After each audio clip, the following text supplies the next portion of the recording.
भूतों की कहानियां। हर भूत का मकसद बुरा नहीं होता।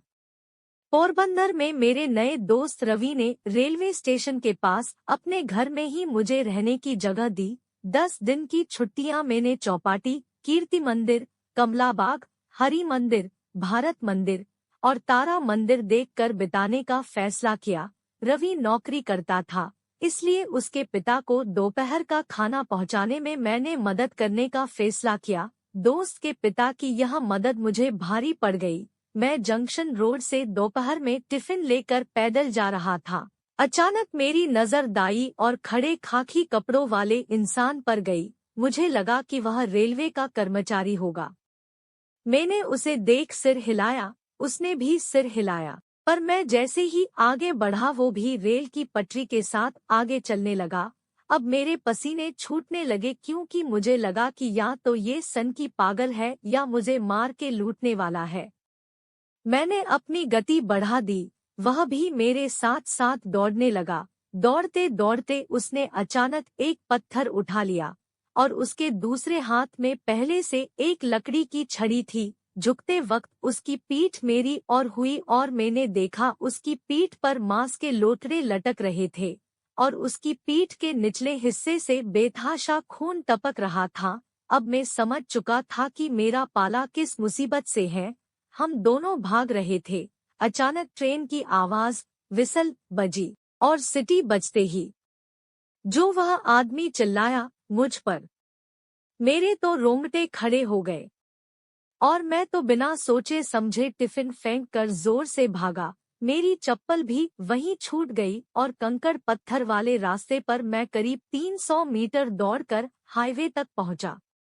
सन्नाटे और उस सनकी से दूर आकर लोगों की भीड़ देखकर मेरी जान में जान तो आई, पर मैं डर के मारे रो पड़ा और मेरी सांसें इतनी तेज थी कि मैं वहीं हाईवे पर थक कर बैठ गया। मुझे रोता हुआ देख लोग जमा हो गए और मेरे जेब से फोन निकालकर मेरे दोस्त को लोगों ने वहां बुलाया। मेरा दोस्त मुझे रिक्शे में डालकर अपने घर ले गया। मेरे दोस्त रवि के पिताजी ने मुझे उस रेलवे पटरियों के पास भटकते हरिया नाम के भूत की दुर्घटना वाली कहानी बताई। उनके कहे अनुसार हरिया एक रेलवे कर्मचारी था। हरिया का काम ट्रेन की पटरियों को दुरुस्त करना और जानवरों को रेल पटरियों से दूर हाँकना था। हरिया अपना काम बड़ी शिद्दत से करता था। एक दिन रेलवे की पटरी की दरार में गाय का पैर फंसा देख हरिया पटरी की ओर भागा और जोर लगाकर गाय का पैर निकालने लगा और उसी वक्त अचानक ट्रेन आने लगी। काफी मशक्कत के बाद हरिया ने गाय का पैर तो निकाल लिया, पर ट्रेन की आवाज से डरे और फंसे जानवर गाय ने अपने सींगों से हरिया को उछालकर पटरी पर फेंक दिया और हरिया की पीठ पर से ट्रेन गुजर गई। हरिया ने वही दम तोड़ दिया।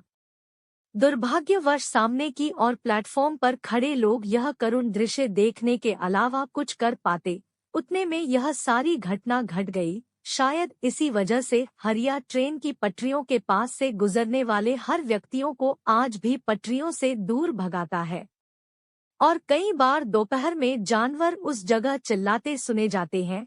शायद उन्हें भी डराकर हरिया रेल पटरियों से दूर भगाना चाहता है ताकि किसी का अंजाम खुद के जैसा भयानक ना हो। 10 दिन की छुट्टियां मैंने 4 दिन में खत्म की और ट्रेन की बजाय बस से वापिस महाराष्ट्र लौट आया। हरिया का भूत शायद नेक इरादे से लोगों को डराता होगा, पर उसे देखने का मेरा अनुभव मुझे आज भी आतंकित करता है। गांधी जन्मभूमि को मेरा दूर से सलाम। दोस्तों, हमारी कहानियां अगर आपको अच्छी लगती है तो आप हमारे चैनल को सब्सक्राइब जरूर करें। हमारे चैनल पर ऐसी कहानियां सुनने के लिए धन्यवाद।